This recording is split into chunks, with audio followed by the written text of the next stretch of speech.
ধরুন আমি আপনার বাড়ি গেলাম, দিয়ে আপনার বাড়িতে ঢুকতে ঢুকতে মানে গেট দিয়ে প্রবেশ করতে করতে একটা বয়স্ক লোক আমার সামনে আসলো। তাকে দেখে আমার ঠিক পছন্দ হলো না। তাকে দেখা মাত্রই আমি তার গালে ঠাস করে একটা চড় মেরে দিই। ঠিক আছে, আপনি আমাকে জিজ্ঞাসা করলেন যে তোমার এই রকম আচরণের কারণ কি। আমি তো তোমাকে আমার বাড়িতে অতিথির মতো আপ্যায়ন করব বলে ভেবেছিলাম।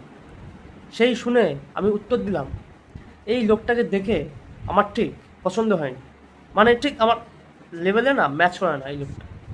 তাই তাকে একটা চড় মেরে দিল। পরে জানতে পারলাম ওই লোকটা আপনার বাড়ির কেউ একটা বয়স্ক লোক, হয় আপনার বাবা, না হলে আপনার দাদু কিংবা জ্যাঠা, যে কেউ হবে।